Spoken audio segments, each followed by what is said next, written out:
আকাশবাণী কলকাতা গ্রামীণ সংবাদ পড়ছি শুভ্রা চক্রবর্তী। লোকসভা ভোটে নজরদারিতে এবার বিভিন্ন কেন্দ্রীয় এজেন্সিকে নিয়ে একটি পোর্টাল তৈরি করা হচ্ছে।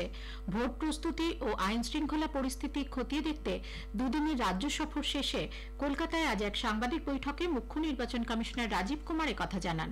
তিনি বলেন, নির্বাচনে আর্থিক দুর্নীতি ঠেকাতে এই পোর্টালের সাহায্য নেওয়া হবে।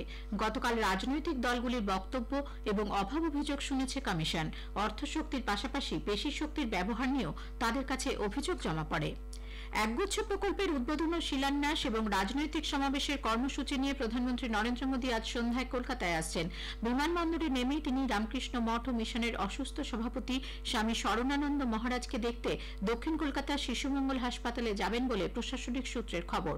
রাত্রিবাস করবেন রাজভবনে। আগামীকাল তার 15,400 কোটি টাকার প্রকল্পের উদ্বোধন ও শিলান্যাসের মধ্যে থাকছে কলকাতা মেট্রো রেলের গঙ্গার নিচ দিয়ে হাওড়া ময়দান, এসপ্ল্যানেড, ইএম বাইপাসে কবি সুভাষ হেমন্ত মুখোপাধ্যায় এবং ডায়মন্ড হারবার রোডে তারাতলা মাঝেরহাট শাখার সূচনা। এছাড়াও দেশের বিভিন্ন অংশে রেল প্রকল্পের ভার্চুয়ালি উদ্বোধন ও শিলান্যাস করবেন প্রধানমন্ত্রী। কলকাতার এই কর্মসূচির পর শ্রী মোদী যাবেন উত্তর 24 পরগনার বারাসাতে। কাছাড়ি ময়দানে জনসভায় ভাষণ দেবেন তিনি। সভার প্রস্তুতি খতিয়ে দেখতে আজ সেখানে যান বিজেপির রাজ্য সভাপতি সুকান্ত মজুমদার। তিনি জানান, মহিলাদের নিয়ে এই সমাবেশের আয়োজন করা হবে। অন্যদিকে আগামী 9 মার্চ শিলিগুড়ির কাওয়াখালী ময়দানে জনসভা করার কথা রয়েছে প্রধানমন্ত্রীর। তার আগে আজ দার্জিলিং এর সাংসদ রাজু বিস্তা ওই মাঠ পরিদর্শন করেন। এছাড়াও এসপিজি ও শিলিগুড়ি মেট্রোপলিটন পুলিশের উচ্চপদস্থ কর্তারাও মাঠ ঘুরে দেখেন।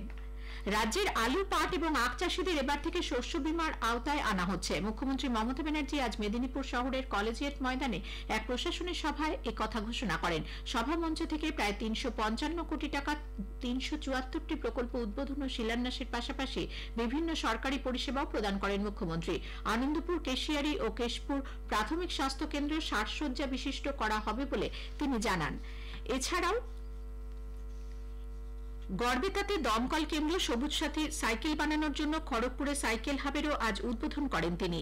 বাংলাকে বঞ্চনা করা চলবে না, এই দাবিতে মূলত আগামী 10 তারিখে দলের জনগর্জন সভায় উপস্থিত থাকার জন্য তিনি মেদিনীপুরের মানুষের কাছে আহ্বান জানান।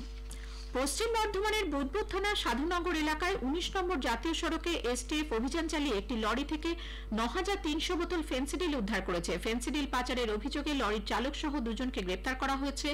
ধৃতরা দুজনেই উত্তরপ্রদেশের বাসিন্দা।